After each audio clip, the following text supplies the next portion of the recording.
Welcome back to the best NFT show in the world. Happy LADZ Day, everybody. We are about to have ourselves a great episode here with Ember Sword. We're about to take you around the metaverse and back. My man Buffalo is chilling at the No-Tell Motel, of which we just saw in real time in that video. So what's going on, my man Buff? Dude, how about that flyby? How about that video? That was created by Small Town Cowboy. He's creates small towns everywhere. And man, I gotta tell you, that is every day I see new video updates from him. Shout out to Small Town Cowboy. A true lad, a true noble lad. I love what he's working on, and can't wait to jump in there and check it out, man. That looking really good. A loyal lad there we've got in Small Town Cowboy. Shout out to all the lads in the house, man. We are going to have a phenomenal day here, kicking it all off with an episode of NFT Live. As we said, we've got Ember Sword here in the wings. We have the co-founder Lauren, who is pretty much standing by, but we're going to get to some of these LADZ updates first. I want Buff to kind of take us through a little bit of LADZ Day. I'm chilling. I'm having some ramen here. I'm ready to kind of get after it today. No dollhouse for me today, though. The woman said no, so I'm going to have to get in early. Oh, the Dollhouse, there's a lot of different restaurants in LADZ City, a lot of locations. But I keep that need to be telling checked out. So, I don't know why I keep hanging out in front of the No-Tell Motel. I tell you, but the rules. If you are brand new, welcome. Today is LADZ Day. I know some of you may be calling it Friday your whole life, but today is LADZ Day, the end of the week where we line up a whole bunch of shows like it's a music festival. And today we've got NFT Live, followed by NFT Arcade with my man Rage Cage. And then after that, LADZ City Radio goes live, where we blast off a bunch of music, throw out a bunch of tokens, have a good time to celebrate the end of the week, and of course have some great interviews with some people in the space that are doing amazing things. I look forward to it. I've been working for Microsoft all week. I'm dead inside, and now have been reborn because it's LADZ Day, and I'm here with my boy Nifty Q. How are you doing, my man? I'm doing great. I'm doing some late birthday festivities. I had a lot of people kind of cancel on me last week, or had to go do something out of town. So we're kind of celebrating the whole birthday, of which I never want to see that one clip that you put out last week again. No. You can't set me up like that. It's still out there floating. We never brought that hot air balloon down. Celebrating Nifty Q's Dirty 30. I am not. I don't know how you got that image. That's a great shot there. I had to hire somebody, man. Yeah, 100%. I'm doing phenomenally, man. These are always great episodes. I love bringing NFT news to the people around the world, especially the lads. So I'm doing very, very well. I want to give a quick shout out to two people. XPlow is in the house. He's saying poker baby. So we definitely have poker today, as well as the LADZ series of poker tomorrow. So if you hold a Guardian or above rank in LADZ City, you're able to take place in that LADZ series of poker there. You're able to earn some points. You're able to get a little bit more rank there and try to win the NFTs at the end of the season. So the last guy I want to give a quick shout out to before we begin is going to be Crypto Lander. The reason why we have all these awesome guests, API 3 was on the Layer 1 podcast this week. We had a bunch of different awesome guests on, and Crypto Lander's behind the scenes making it all happen, and I know he's got some family things going on. So I want to give a quick shout out to him, quick prayer for him, kind of sending that one up for you, brother. Appreciate you locking down all these awesome guests in LADZ City. Lander's really come in here and made a huge difference. Lander, right now, my brother, just take care of your family first. And of course, you got your second fam here, lads, that are here for you whenever you need us. And since he's come in, he's brought amazing guests, and he's taken LADZ City Radio to the next level. So mad love for you, brother. Awesome. If this is your first time here, this is NFT Live. We're taking you around the metaverse. We're giving you the latest in the NFT industry. Leave a subscribe if you like what's going on. We've got a lot of other episodes, some that cover NFTs. We got Kagi Yan. He's covering NFTs on the NFT Arcade here in about 2 hours. We've got, LADZ City Radio. We've got Layer 1 Podcast. We've got Fun Uncle coming through this weekend. That's right. Some stuff. I don't want to alpha drop, but I've got Easy Street. I've got Layer 1 Live. We're just doing a shit ton of content, okay? If you don't like this episode, there's a bunch of other crap on this network. Not crap. A bunch of other awesome stuff on this network that you maybe will like. So leave a subscribe, leave a like. It really helps out the video. So yeah, awesome. You wanna drop Fun Uncle, and then we'll bring Lauren in here? Yeah, man. And also shout out to XY on poker. Somehow I just forget poker. Maybe it's because I can't play today, but today is open poker, and the password is donkey. So there you go, everybody, for tuning in. You get the password that gets given to me and created by Puggington. Shout out to Puggington, one of the editors here on LADZ City.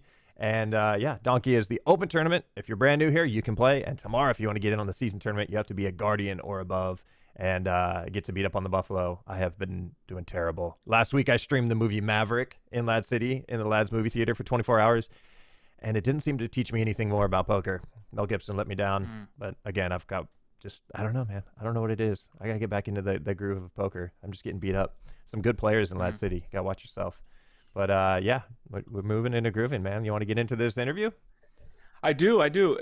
Break down real quick, because the only person that got hit up by Nightbot was Fun Uncle. So I don't know if you want to hit that, what he's doing on Sunday, so that anybody that kind of doesn't know his deal right before we hop into this, because I know Lauren is waiting.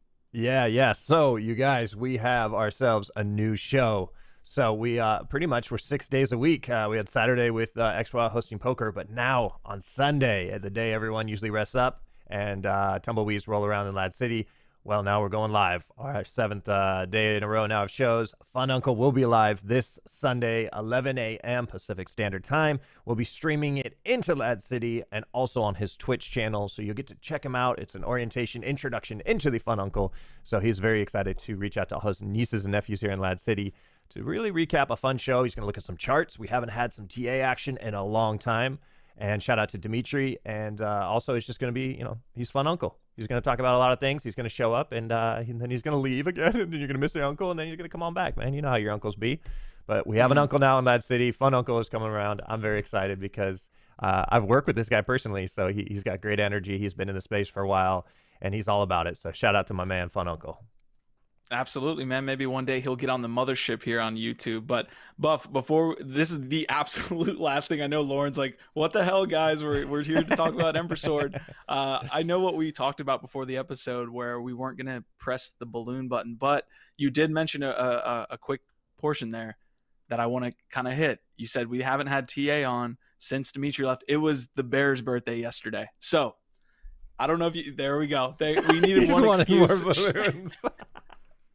Shout out to the Bear there. Shout out to Dimitri. Happy birthday, my man. The Ukrainian Bear, always in our hearts. Never gonna be away from our hearts there. So, okay, that is the shenanigans. Leave a like, leave a subscribe. Thank you guys for showing up, and we are gonna get after it in this interview here. But before we do that, we are gonna run the trailer. Here we go. That's right. Do you look up at the stars? Are you afraid they might be looking back at you? Or does the sense of awe they instill overpower you? After a lifetime of being told, your path is the world. I once heard that in a foreign land. Sign beliefs before I could parse syllables.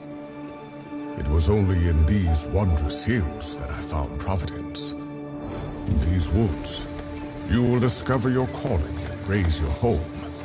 You will learn many truths, some that build your foundation and others that tear it down. You will find kindred spirits who you will take up arms with, conquer enemies alongside, and come to call family. I am Dalcor Kritana, Headmaster of Bulkhalter's Academy and Lord of Solarwood. Sons and daughters of Thaddeus, go forth and explore. Discover the secrets not only of this moon, but the universe, to reclaim humanity's former glory inch by inch. The world is not our path. It is only our beginning.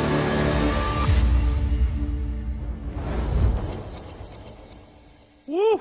That was a good one. All right, we have Lauren Rosendahl here, co-founder and executive producer of Ember Sword. We are super excited for this interview. Lauren, how are you doing today, my man?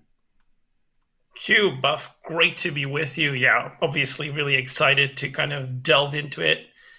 Doing good today. Busy schedule as we sort of, ramp up towards the land sale. It's been some really amazing times over at Ember Sword. Yeah, we're excited to get after this interview here. We want to talk everything land sales. We want to talk about your busy schedule. So thank you for fitting us in. The first question I have right off the bat here, I said we were going to get after it in this interview, but Our man Kagayan, he got after you a little bit this week here. Did you guys hash it out on that interview, and how was that?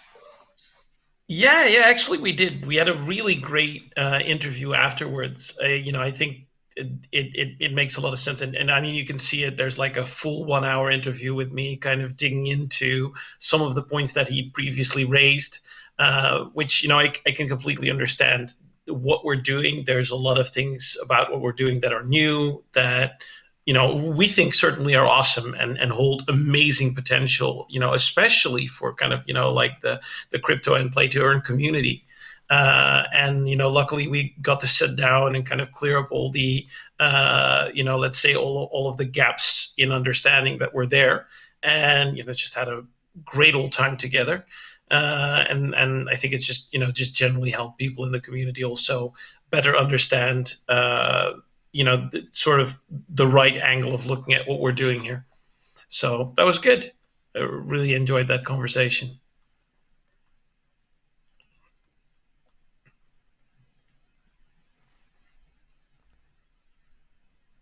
Alrighty. Are we still good, guys? Yeah. Yeah. Sorry about that. Q, is it my turn to ask a question? Because I got so many things going on right now. This is hard. For a moment, I thought we're having audio issues. I thought I lost Q for a sec. He froze on me. My man, how have you been during this market pullback? And what is it like when you're emerging a new project and suddenly the market has capitulation? Does it slow anything down on your guys' end? Does it allow you guys to focus more? Do you get a sense of relief, like, okay, we got a little time to get ourselves together, or are you kind of panicking? How are you feeling about all this? Like, I would not say that on our end there's any kind of sense of panic, but I could imagine, like, if maybe this wasn't the time at which we're doing this, and if we hadn't spent so much time already sort of building out what we have. I mean, we've been working on this for almost 3 years now, right? We have an amazing community, very solid backing. We're in a great position both as a team and as a community, I think. And so despite this kind of, let's say, the market getting battered a little bit, we don't have like immediate cause for concern because of that, because there's just there are so many great people looking to get into this, wanting to be a part of this. But it does feel like kind of a luxury position to be in, to not have to necessarily worry when things get hit pretty hard. I'd imagine, had we pushed forward much earlier with selling some stuff, we would be maybe sweating bullets if that happened, like a week and a half before you go live. Right. Yeah. And especially if you guys are having a product that isn't an NFT game, right, where you have all this utility, you have all this infrastructure built out. If you guys were just a collectible series, well, good luck trying to launch one of those, right, in this type of market. So definitely agree with that sentiment, man. Before we jump into the details, and there definitely are many, for anybody that doesn't know Ember Sword or is just briefly familiar, what are you guys actually doing here with this land sale and just the product in general? Oof, let's back up a bit and indeed talk about the product, right? So we're building a massively multiplayer online RPG, obviously powered by blockchain, but it's built on a number of really cool core tenets. Awesome! I see we have some some gameplay footage to roll, so that's great. So if you look at what we're doing as a game, there's a couple of things that make it really unique, right? I mean, obviously, there is the aspect of true ownership, item history, all those wonderful things that come with a blockchain. But then the other part of Ember Sword is the fact that it's instantly accessible, right? It's essentially like, a really high quality MMORPG with skill-based progression that you can literally open in your browser by just clicking on a link, and you'll be in game in 5 seconds. So it's meant to take away all the friction from a genre of games that oftentimes has a lot of it, right? I oftentimes like to say massively multiplayer online games are like, the most social games out there, and yet also the least accessible ones, because you'll download like 50 gigabytes of client, 20 gigabytes of auto patches, wait for that all to run, register an account, get into the game, and then realize that your friends are like 2 hours away from you somewhere else in the world. And Ember Sword is there to get away from those barriers and really make it super easy for people to get their friends, their groups into this game. And we've seen, and I mean, we're quite a sizable team. We have a lot of history both within the MMO space, but also within super accessible games like IO games, right? One of our founders, co-founded a portal where there was 28 million people a month playing IO games. You could launch an MMO, literally an MMO was launched in there, and on day one, and that was, very, very simplistic MMO, you have to imagine, right? Built by a tiny team, and that had 700,000 players on day one. So what we're trying to do is bring this broader audience into this space, to the extent that literally, even if you don't have MetaMask, and maybe you must have been living under a rock if you didn't hear about NFTs lately, but there's still lots of gamers that that are not in this space, and we want them to be able to just click in there, jump in, no worries. We'll create a custodial wallet in the background. You're already, finding epic NFTs, and then when you realize, oh, this is awesome, and actually, I get to transfer the stuff, I get to sell the stuff. This is super interesting. Well, you know what? Let me set up a wallet. That's sort of, the on ramp for people who are not into the space for Ember Sword. So yeah, that's I would say, big part of the uniqueness we're bringing to the table. Yeah, I want to talk about that history real quick. You said you've been building this for about 3 years. Buffalo mentioned that market cycle that we just had with the NFTs, like absolutely taking off. But we also know that we have different projects here on NFT Live. Some of them are collectibles, some of them are art, and all these different things. Games are the hardest thing to do, and we've been saying that multiple times over. So what has been the experience there building the game? Kind of take us through a TLDR of that actual journey. But yeah. Yeah. Yeah, so let me tell you, I mean, you have to imagine when we started doing this, even because, we had to raise funding for this, right? We've not taken a dime from the community so far. So when we originally raised, our first round of funding, there was there was few people who believed that this was even going to be a big thing, the whole, NFT gaming, yeah, it's kind of a niche idea of you guys, right?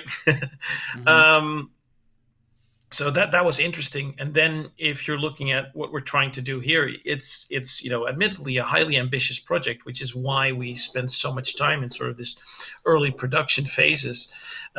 Just to give you an idea, when we got started with this, we knew that we wanted to do one massive world, where all the players could gather together. So we're not looking at, a shard with a couple of thousand players in an MMO. We're talking about hundreds of thousands, if not 1 million plus, that can inhabit potentially the same world. And literally, we've had to build our whole own networking setup for that, our whole own network infrastructure technology, if you will, right? Down to the extent that Glenn Fiedler, who was like the lead on the whole PlayStation network, was asked to talk to us by one of our, investors, like, oh, these guys are doing their whole own networking technology. That's kind of crazy. We need you to look at that and, see if that's actually sane, because we're not sure.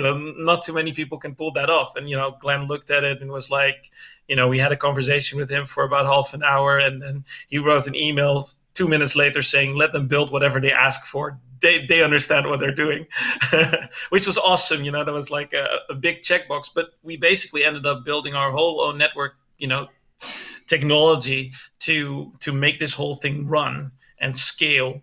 And then, just as we thought, we got that covered, we were using Unity, specifically a new version of Unity that's coming up, Unity Tiny, that's supposed to run really fast in the browser.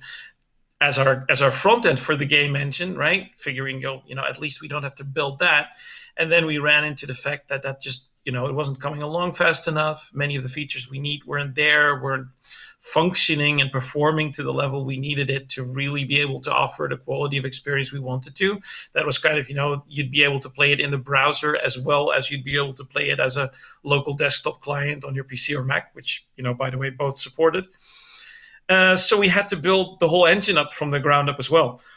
So you can imagine how much work that was for our team. It's quite the journey. It looks amazing. I've been playing a lot of the B-roll footage here to let people take a peek in here. If this is brand new to you guys, Ember Sword looks amazing. I'm just blown away myself. I'm very curious with the land. I know a lot of projects, they incorporate land into it as NFTs really support that model. Can you, for anybody brand new here, can you break down why they should look into land, or what the value of anyone who does get into this land, and how it's going to work within Ember Sword?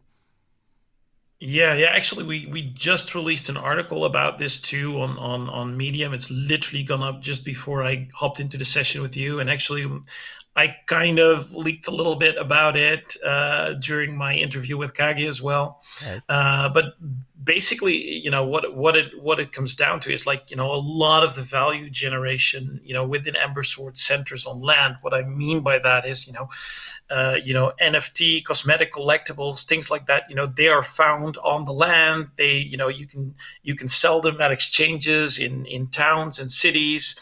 And so, a lot of the interactions, obviously all the interactions pretty much that players are having within the world take place on the land. And so we thought it would be really great to, implement true ownership of land as well. Also because, and this is going back to my background in MMOs, and I built, along with, of course, a large team, but I was part of building the world's first massively multiplayer online first-person shooter as, long ago as about, this was 20 plus years ago in the EverQuest era. And, we realized even back then that, there's part that can go into the world by design, and then there's part of what makes a game really enticing is what players do and how they engage with each others and events that can be organized and all these social aspects of it, right? So basically what we wanted to do with land was create this world where, on the one hand, part of how the world was built up, like things like settlements, towns, and cities, were actually managed by players and not static, and could change around depending on what the needs were in the game world at any one time. Where land can be owned by players, giving them incentive to bring other players to their land and have fun there, have events there, go questing there, etc., etc. Right? I see you've managed to snag up a little bit of that article already. And so essentially, what we came up with was this land system where owning a piece of the world gives you an entitlement to a portion of the value being generated on that land, and it could be coming from NFTs that were found on or near that land. It could be coming from sales and purchases being made on or near that land, or even just in the entire game world. As you can see in this particular image, we have a global feed that's going out as well. So when it comes to the value picture, it's pretty simple.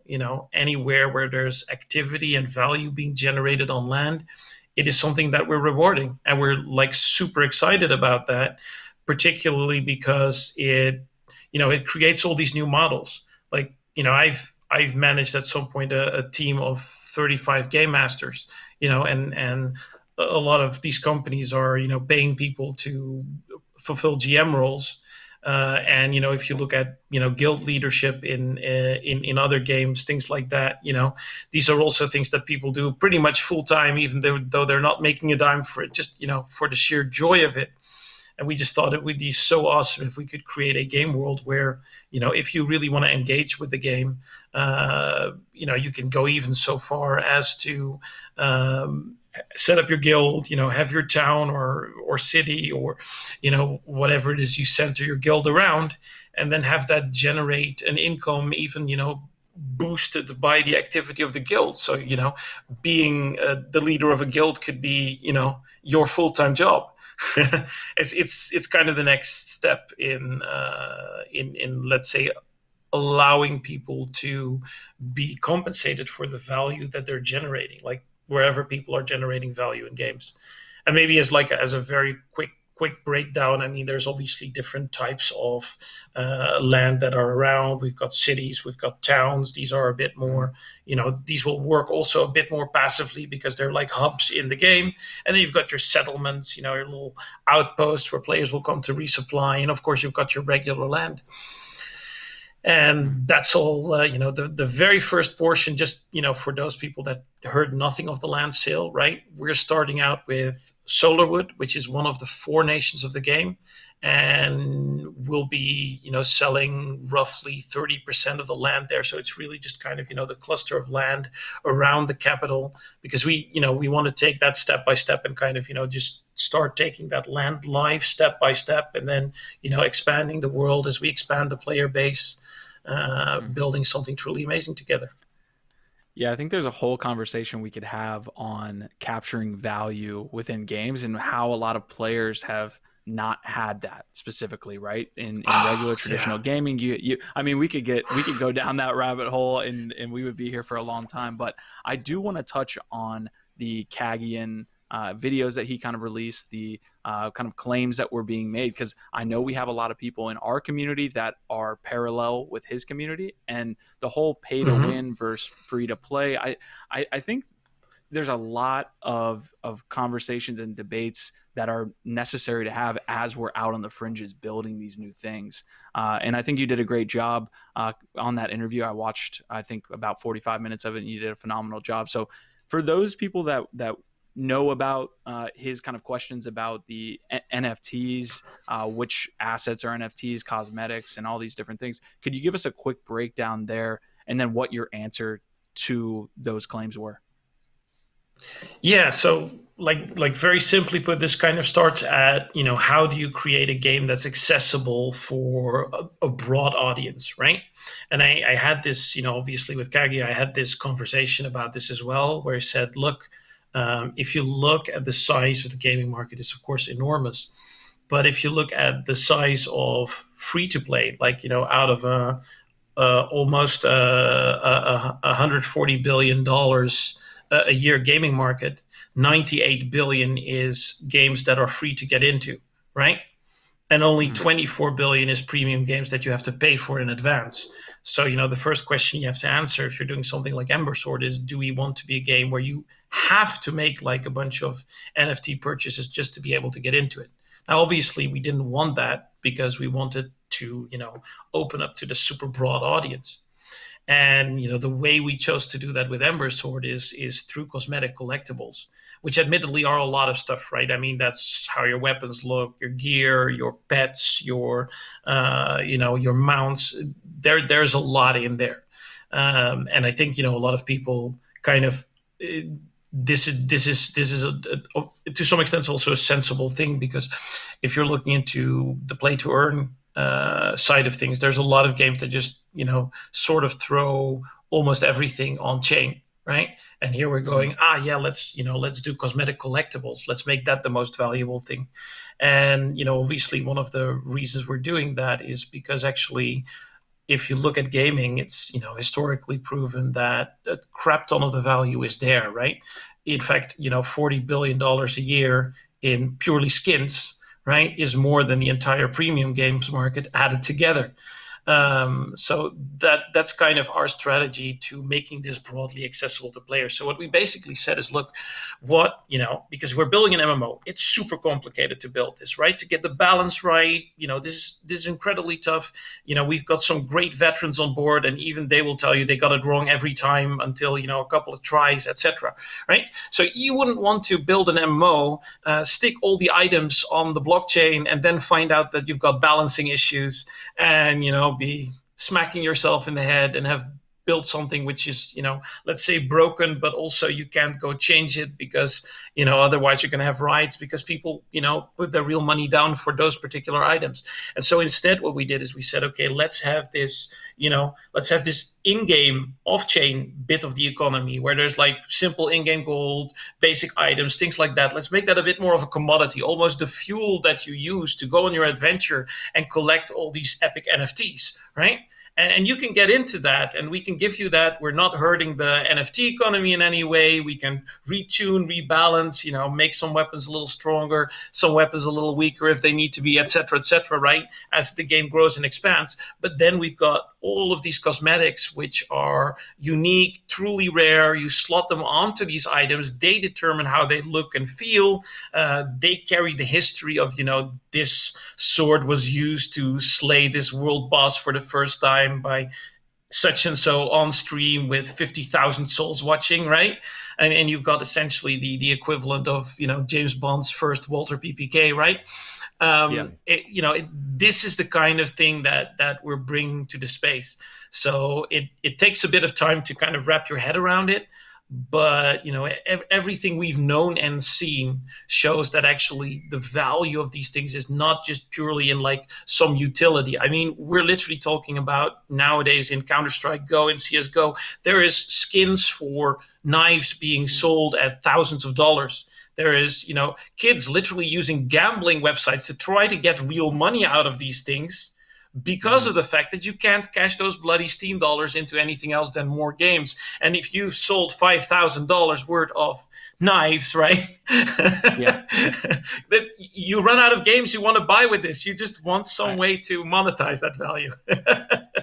Yeah, we are at the fringes of kind of solving this issue, right? Because everyone's like, holy crap, the gaming is an entirely gigantic industry. All of this value is being created, but there are no rails for people to exchange value between each other. That's freaking awesome that we're doing that. I saw Buffalo's face light up there a little bit when you were talking about FPS, because he definitely likes to get in some FPS games. I want to talk about MMOs a little bit. And in your interview with Kagi, you were mentioning that since WoW and like in a post-WoW era, if you will, there hasn't been really a lot of cool MMOs that have come out, or no one's really solved that. Tell me, like, what is that? What do you make of that, and kind of break that thought down? Yeah, I'll be honest. One of the main reasons we got into this direction is because we feel that since WoW, MMOs have been relatively stagnant.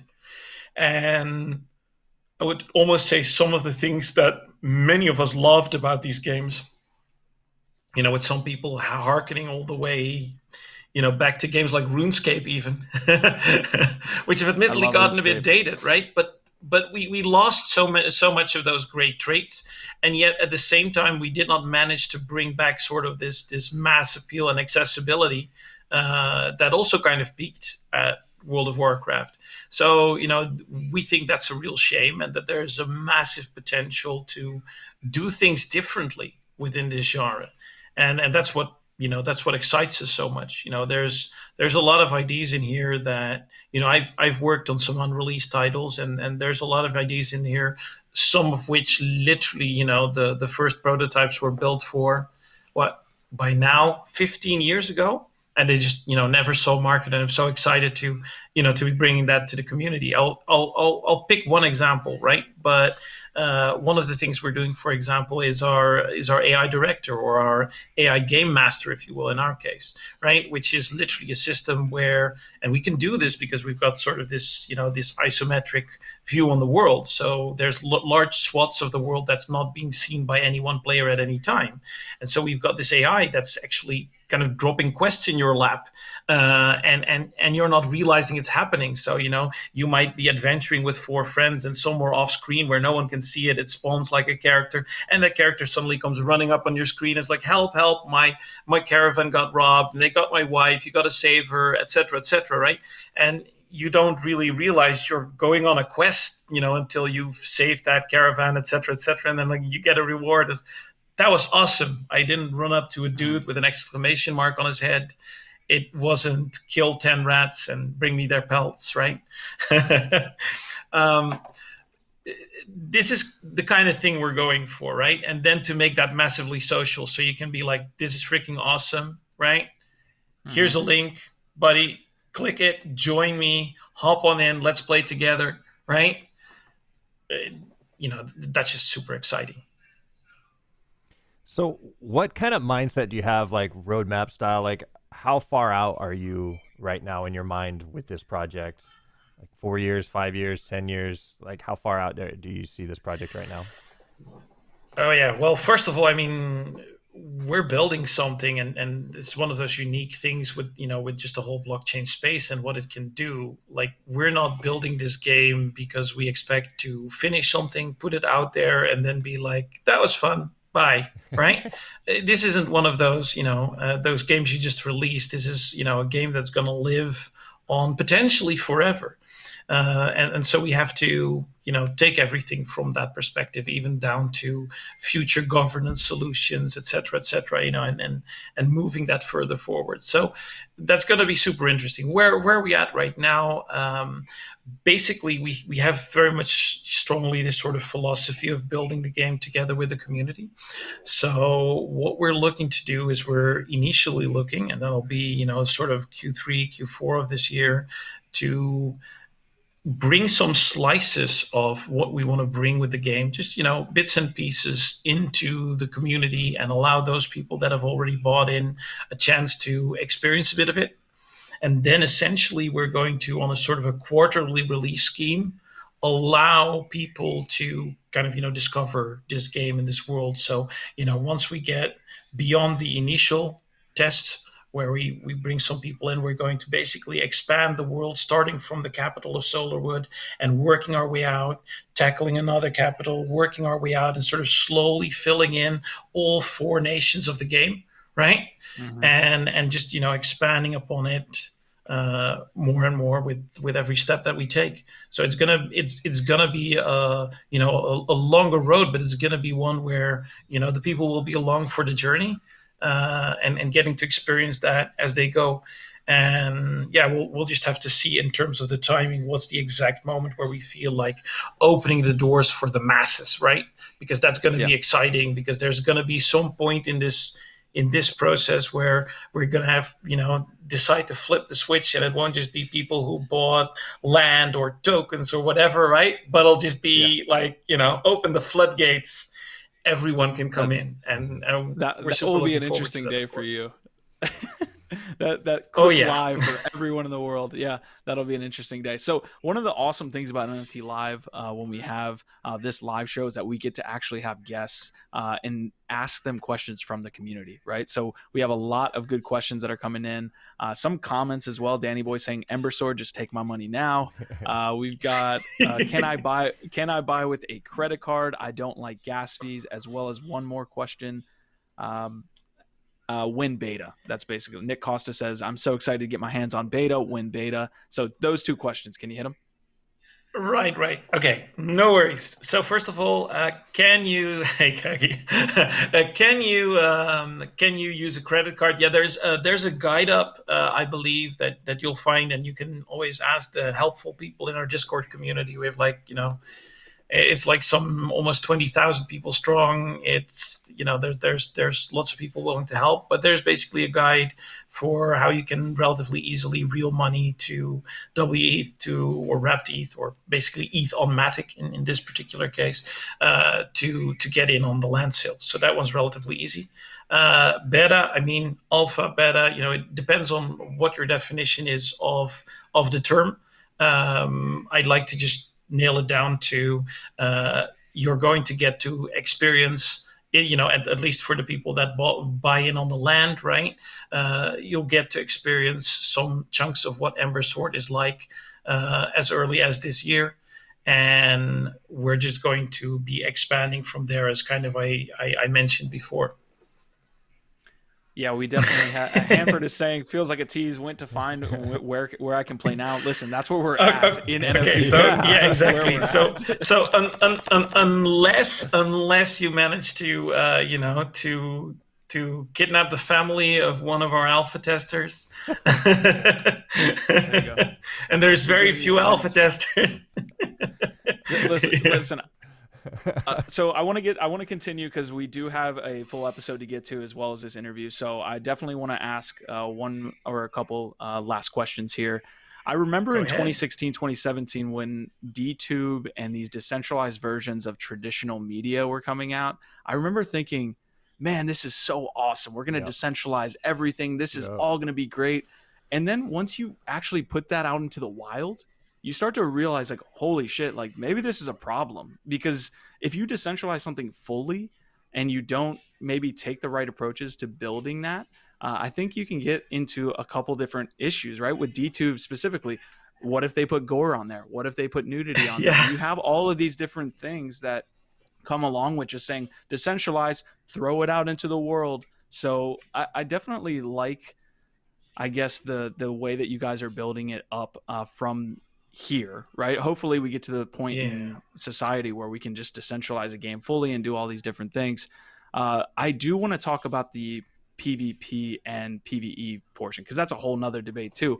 There's a Nice. lot of things where you're throwing a fully decentralized game out into the universe, and holy shit, the PvP is unplayable because some group took over completely because they were just whales that bought up all the awesome, items. So what is your take on PvP and PvE as it comes to maybe gaming in general, and then blockchain gaming, or what you're trying to build with Ember Sword? Okay, all right. So yeah, first of all, I think that is exactly one of the things that that could be the potential problem of things becoming pay to win, right? Where indeed, if you could just if it was about having the very best, strongest gear, and you could just straight up buy that, that could be a problem. If land ownership benefited you from having the very best, strongest gear, and that would be a problem. Those are issues that you could have, right? That's kind of what you're pointing at with the PvP issue. So luckily, because of the choices that we've made in the design of Ember Sword, we don't have that particular challenge, because we've got the in-game gold and the in-game item stuff, that is at least a portion of the in-game stuff that is off-chain, right?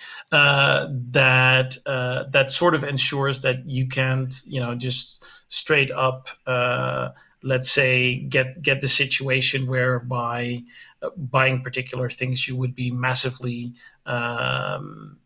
massively on top. Also, that stuff is relatively commoditized, and there's a great amount of player skill involved, et cetera, et cetera. So, in that sense, we don't necessarily struggle with that challenge, but it is definitely something that could be a challenge. It's also, the way we've separated things makes it also easier to deal with something like PvP, because, if you are going to do full loot PvP, for example, as MMO players would certainly know what I mean by that, then if you're carrying NFT items, how do you deal with that, right?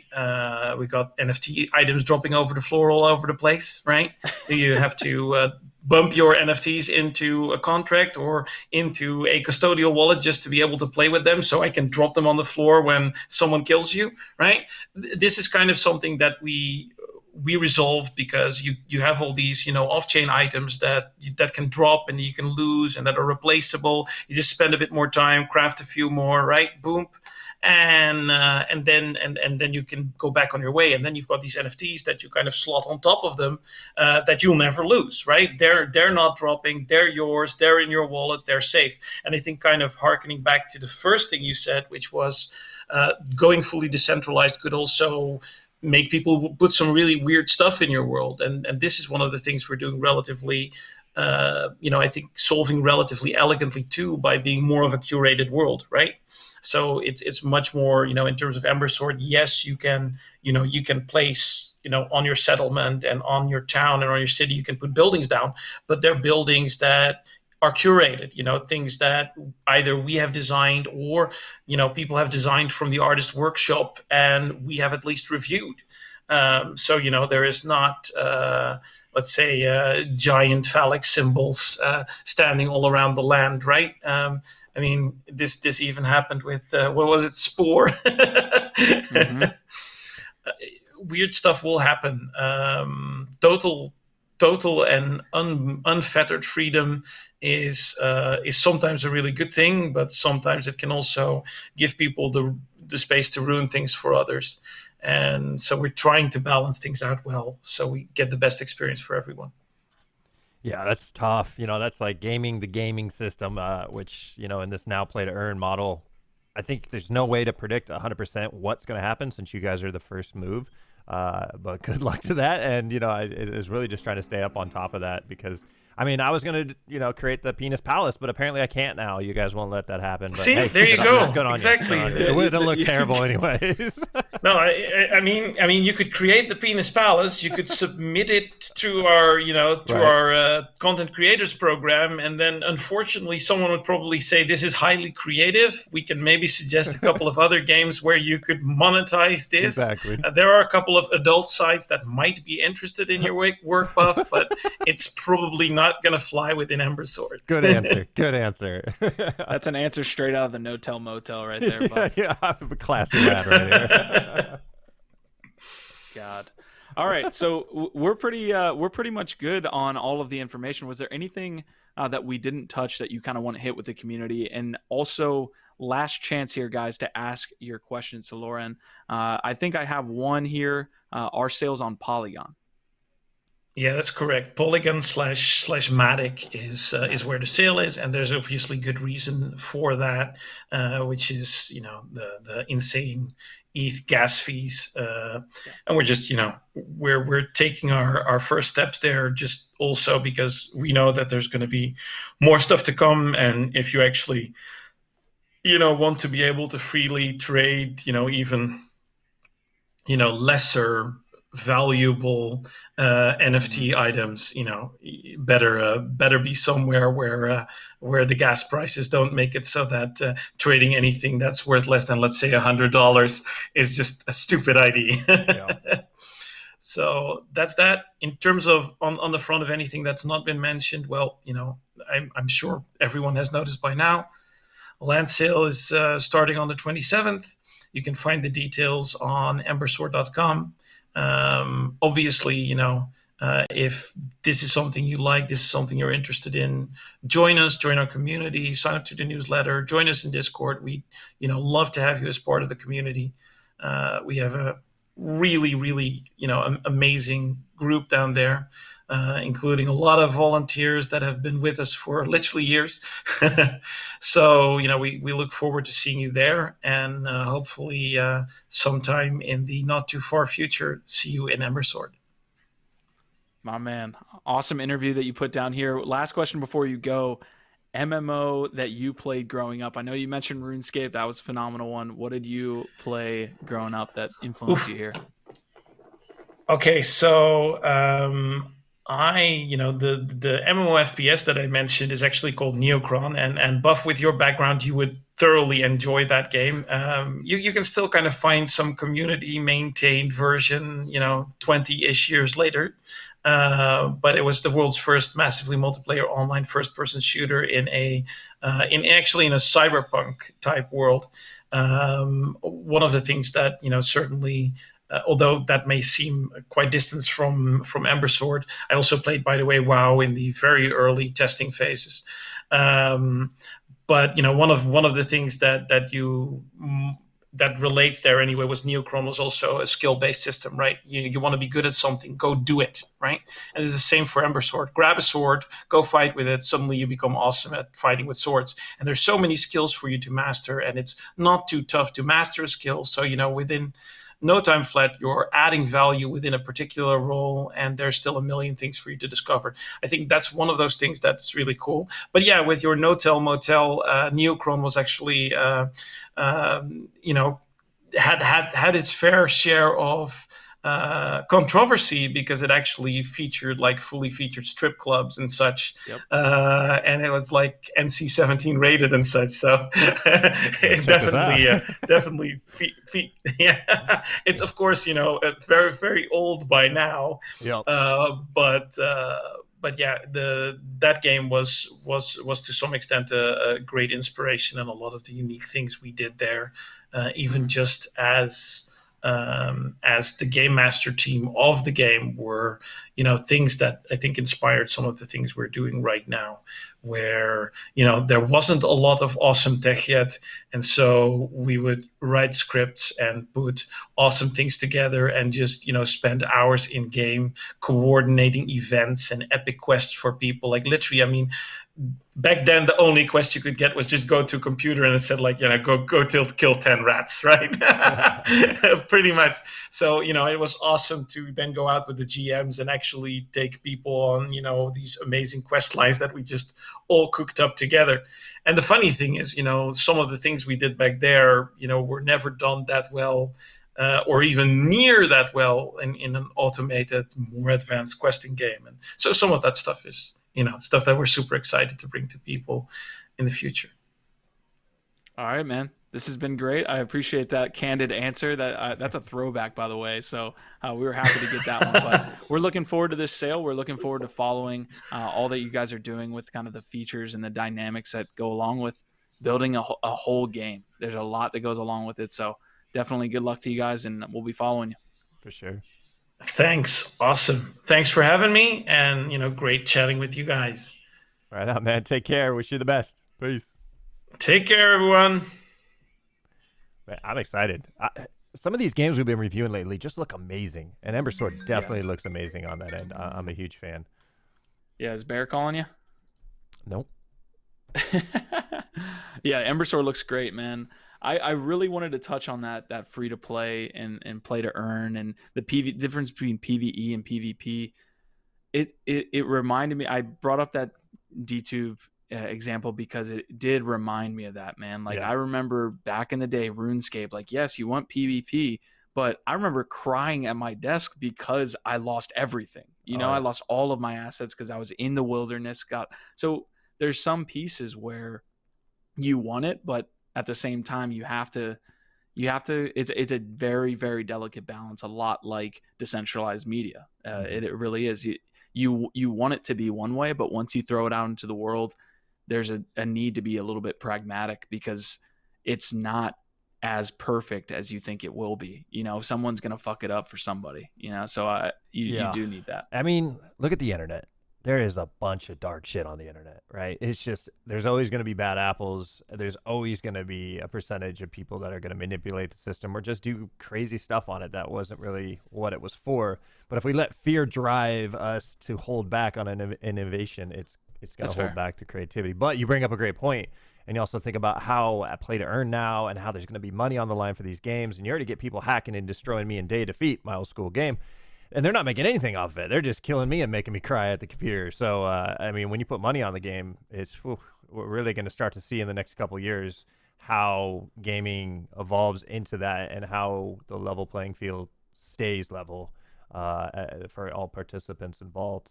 So, I mean, the great thing is, you're right. And the great thing is that we have those teams that are putting stuff out now. It's not like a Cardano situation where it's just like, well, maybe. It's like, no, Axie's out there doing it. Ember Sword's about to be out there doing it.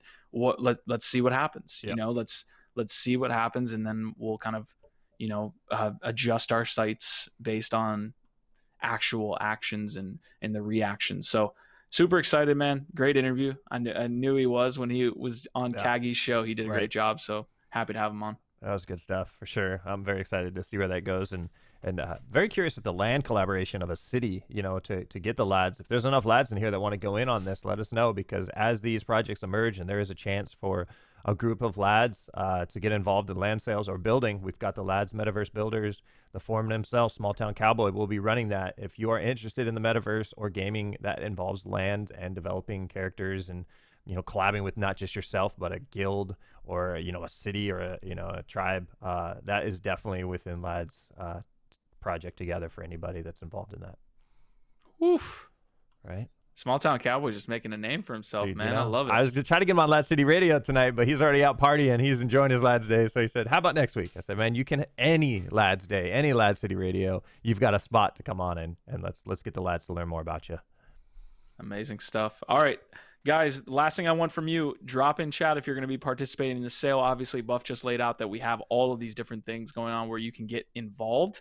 But we are moving on to the rest of the episode. Just want to know if you guys are partaking in that sale. I think, I mean, it is on Matic. That might push me to get involved here. So I think I might actually get involved. I hate to spend that gas fee, man, on Ethereum. So since it's on Matic, I might actually be taking part and would love to kind of get on board with the lads together. Yeah. What was the thing you were saying today? Polygon. That's it. That's my horse, baby. Yeah, I know which one you're betting against. You don't like that Cardano, do you? Marty's spot on with that. Not, every man. Show. Bro, I will literally fight Charles Hoskinson in a ring for $100,000. Oh damn! That would be amazing. And he doesn't seem like he can move that well, so I know I'm setting myself up, but it's either going to be a viral moment, man, with me getting knocked out by Charles Hoskinson, or it could go the other way. I'll put a couple lads on you. All right, any other lads want to take that bet? STC. There you go. STC dropping bombs. Yeah, you want to take that back now? You want to go hug Charles? Oy. Yeah. He's speechless. Oh, yeah, he killed his mic. Can't hear you there. I think you muted yourself, sir.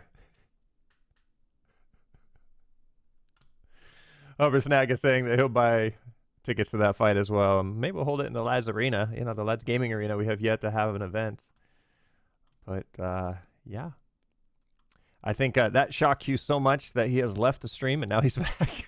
Can you hear me? Yeah, I can hear you now. I pulled my mic cord out. I was so upset. How dare you? Asking, how dare you is right. STC is sitting there with his drink in his hand. Cardano is the Chelsea FC of the crypto world. I cannot. Right there. No comment, huh? My heart breaks. Okay. All right, we have to get on to the rest of the episode. All right. Okay, it looks like Easy says duck and jab. Q, I can throw a little duck and jab. We'll see what I got for Charles. Let him know about it. But anyways, we do have to get to the rest of the episode. Let us know if you're partaking in that Ember Sword sale.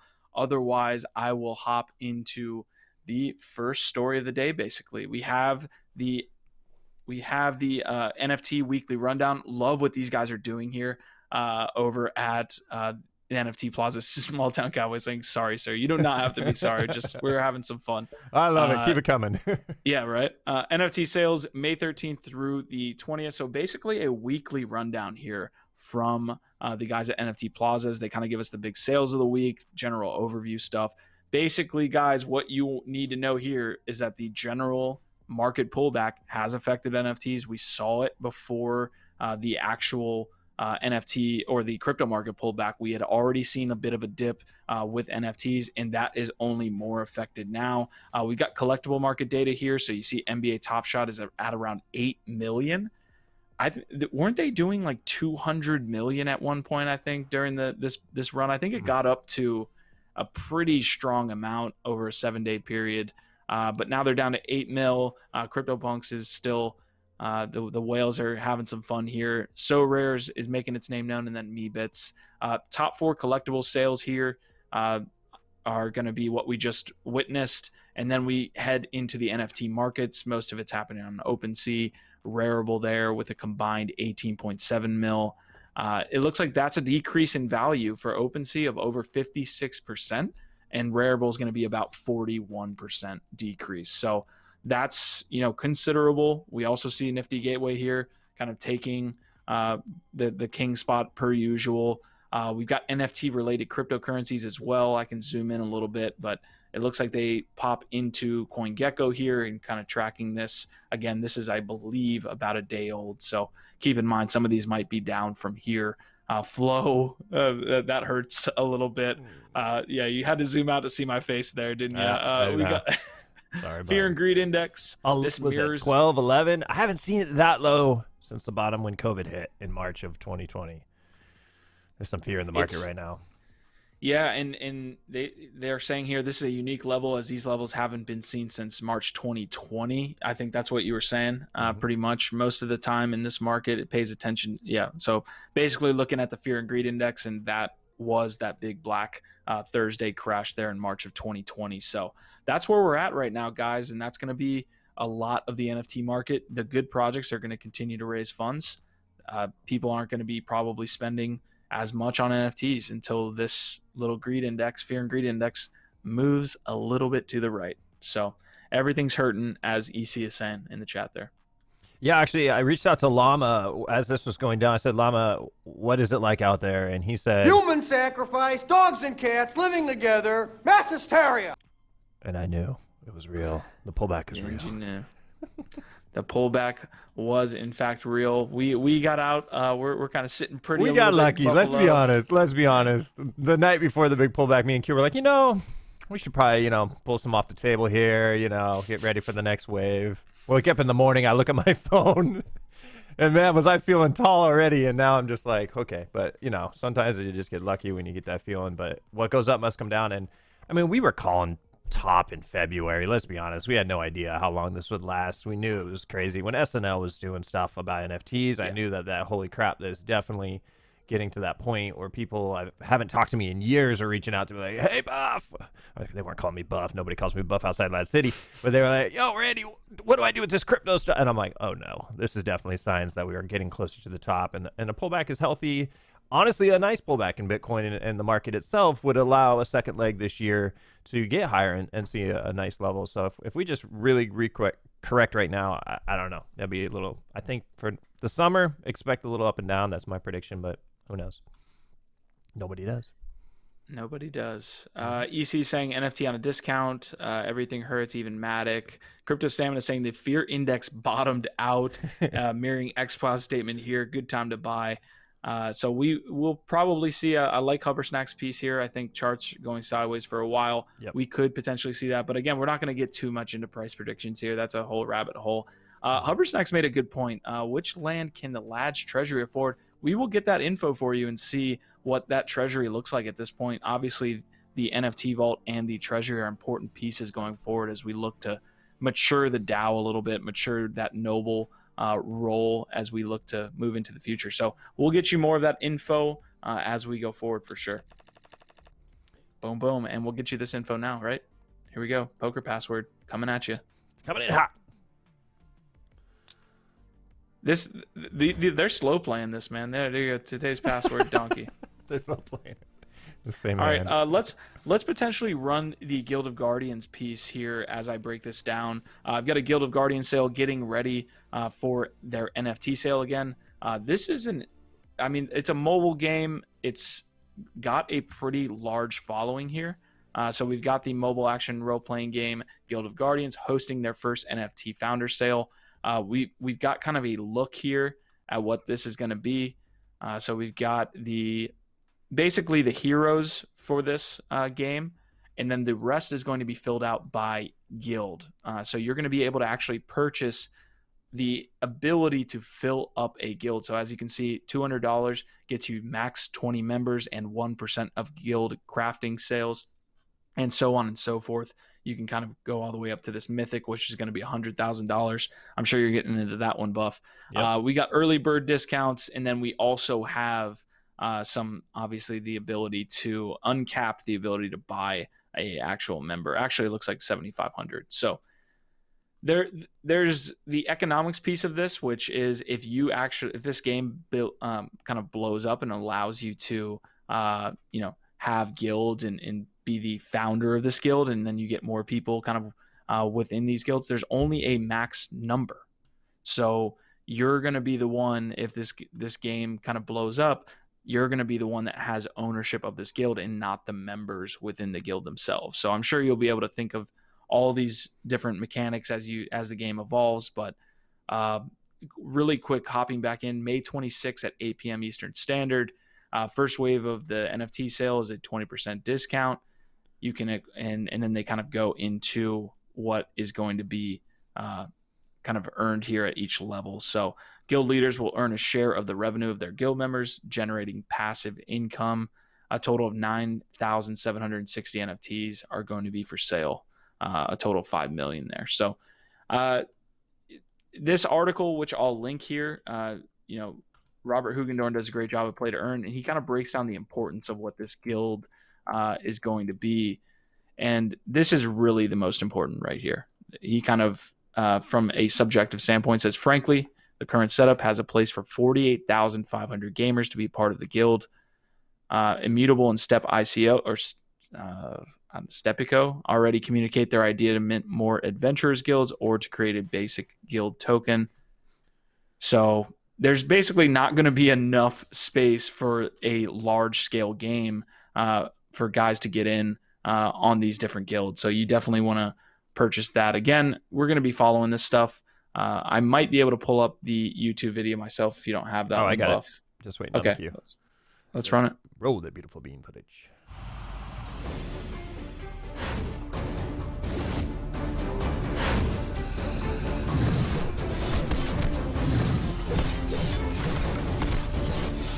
Jeez, they're getting after it in this game. They're bringing it. They're bringing it. This is like you and Charles. I could see the battle. Quick.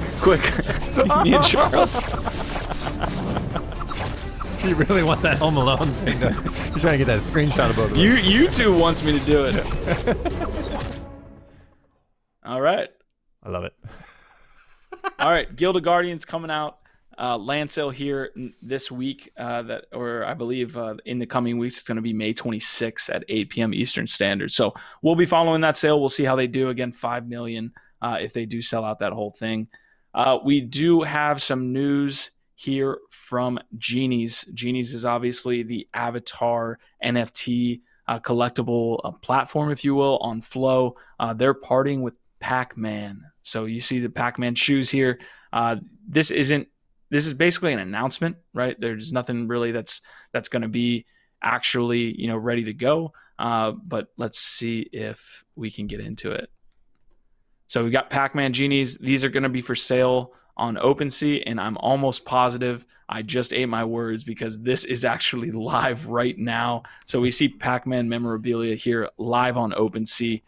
401 items. It looks like Friday, 2 a.m. UTC. So that is actually ongoing at this point. So Genies is going to be continuing to build out. I think they've got a lot of partnerships with celebrities and what have you. So it looks like they're getting into the old collectible IPs, gaming IPs. So boom.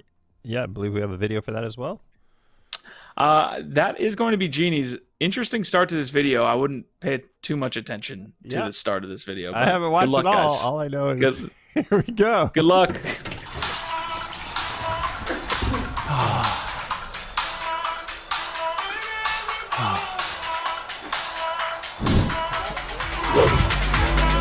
Whoa! New Gucci just dropped.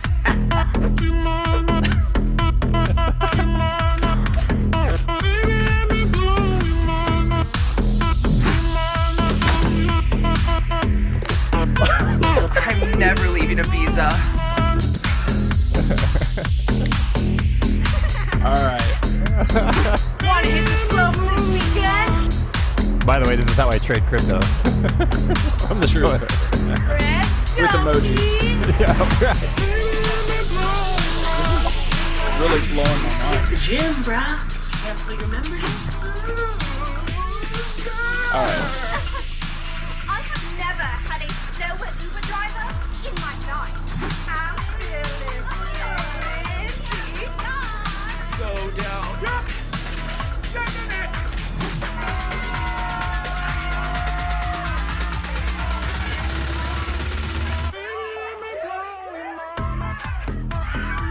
Yeah. Now we got LADZ Day up in here. Whoa, looks like a little bit of dollhouse action there. This just turned our video up to 9.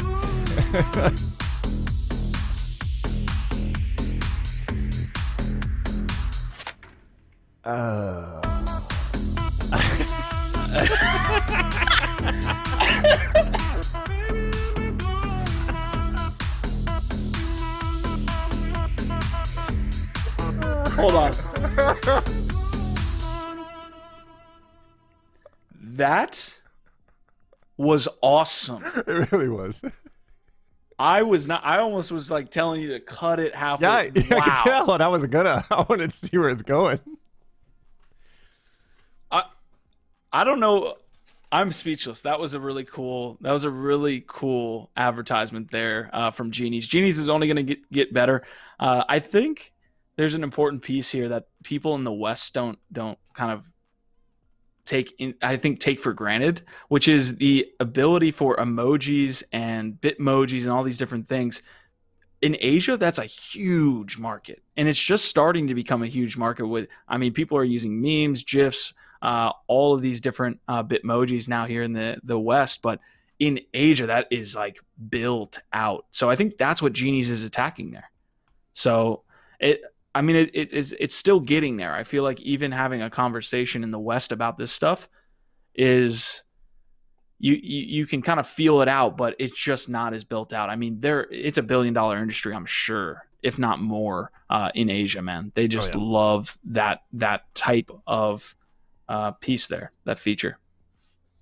I have so many questions. One sheet of toilet paper, one little square.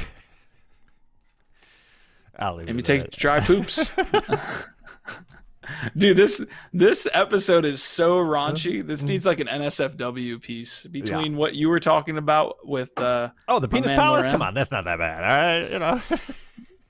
God damn it! I love it. Anytime I can get you to almost blush or look down away from the camera means I'm doing my job as a co-host.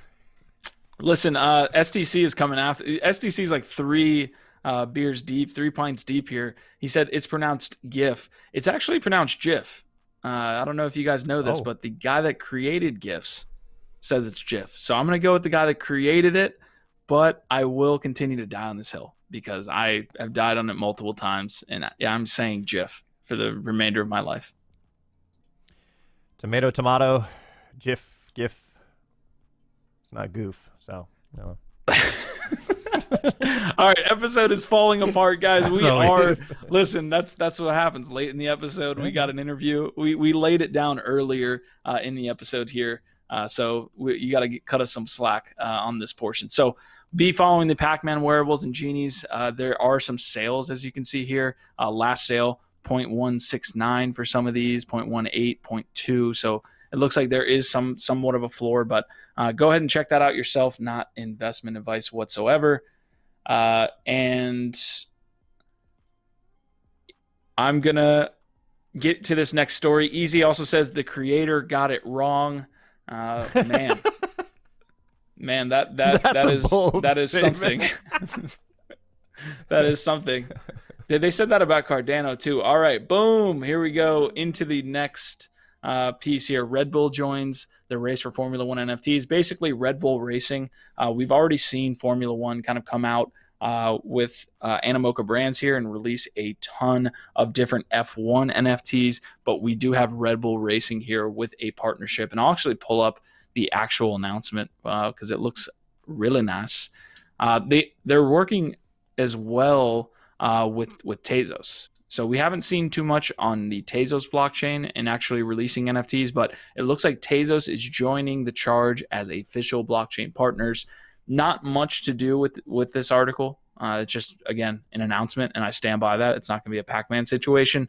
So it's just an announcement that Tezos will be the blockchain Red Bull Racing specifically is using to launch their NFTs. And we got a quote here from the CEO of Red Bull Racing. Tezos' ability to remain at the cutting edge of blockchain technology makes it a natural fit for Red Bull Racing Honda. So that is pretty much it for the stories. Buff, you got anything to say about Red Bull Racing getting into blockchain? Well, I hear Red Bull gives you wings, so there's that. I haven't heard a lot from Tezos lately. It kind of got quiet, so it's nice to see them popping up.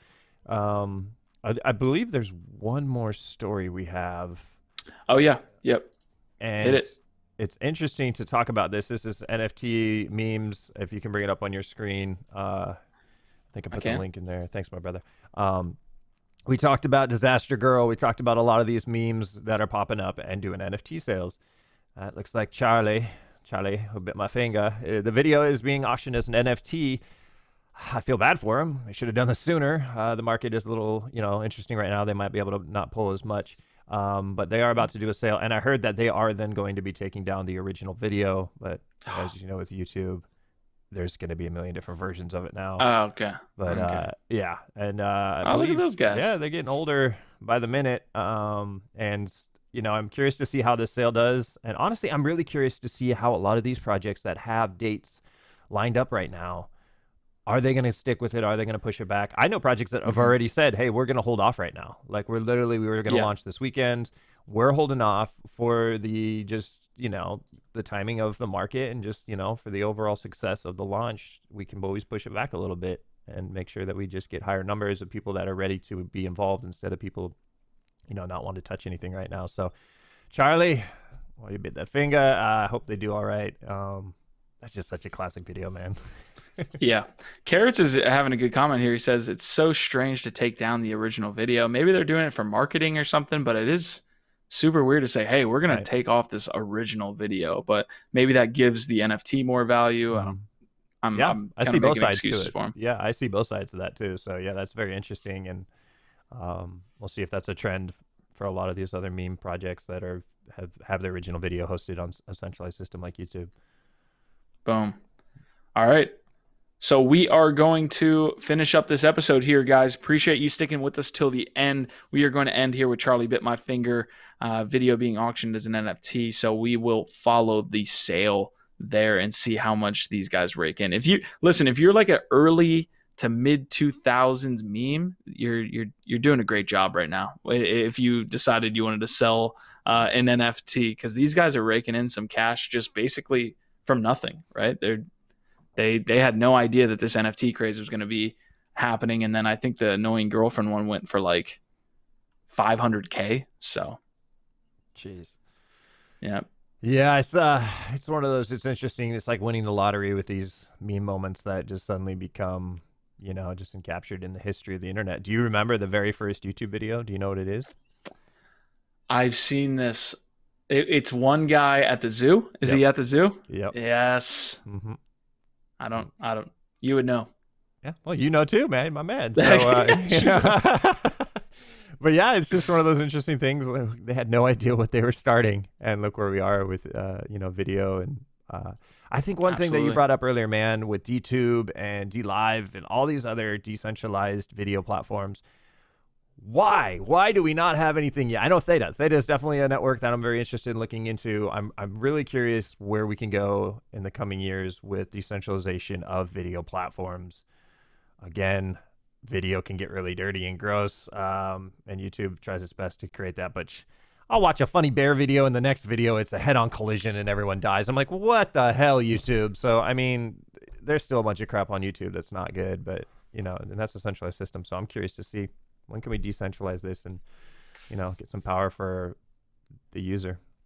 I totally feel for the creators and founders and BD guys on all of these decentralized media like plays, because they're reaching out to us all the time trying to get us to host our content there. It's like, dude, it's hard to go viral as a media platform. Like there's only like on my hand, I can count like Facebook, Instagram, Snapchat, TikTok, like, you know, Twitter, like that. What else, you know? So it's hard for those guys to actually get traction over time. So, I mean, someone's going to figure it out slowly but surely, but we'll see. We'll see. Yeah. So yeah. Good episode, my man. As always, you know, we get locked in the interview and I try to behave. After a while, I start, you know, doing my thing. And then when the second interview's over, I'm just like, you know, all week I'm like not doing much. You know, this week was rough with me, so I look forward to these episodes with you, my man. And I know this week has been crazy, and hopefully a lot of you lads are doing all right and protecting yourselves and just also taking a break. Don't stare at the charts. Go out this weekend, hang out, do something fun, walk your dog, or go get a dog if you don't have one. Not financial advice, that's life advice. Man's best friend right there. And really, I think it's time for a lot of people to just take it easy. And I think one thing that I love about LADZ is when this first pullback happened, I went into LADZ. I wanted to check in with everybody. How's everybody doing? Is anyone over leveraged and hurting? Do you want to talk? Like, we are a social token community that's here. When we had the social hack on roll, it brought a lot of us together. And now with markets going bear, maybe, who knows? it's going to bring us together. I think, bear market, bull market, we're still going to be here. We're still the tribe. We're still that right vibe for you guys to grow in this space. And if you're brand new and you have no idea what the hell's going on, well, you got a lot of people who've been in a couple of these cycles that can help you through this. So that's what we're all about here at LADZ. And if you're brand new, come on into lads.city on your browser. Just type in LADZ.city, hit enter, bring you to the front gates of LADZ City, and we'll let you on in. It looks like XPlow is going out of the city for a little bit. He's saying Sunrise and I are going out to relax. Have a good time, man. Have a nice Friday. Everyone that was in the chat today, appreciate your support. Appreciate the participation, man. We had about 45. I think we topped that out. So really awesome interview here with Ember Sword. Amazing stuff, man. What we're building is awesome, and what we're all doing together is definitely amazing. So really excited. We have and it's not over. We've got a whole rest of the day. We have NFT Arcade. We've got LADZ City Radio. We've got poker. It's all coming at you. Let's get after it, man. So our vibe, our tribe. And real quick, you guys, a little more update with Small Town Cowboy as he builds LADZ City in the Uplift world.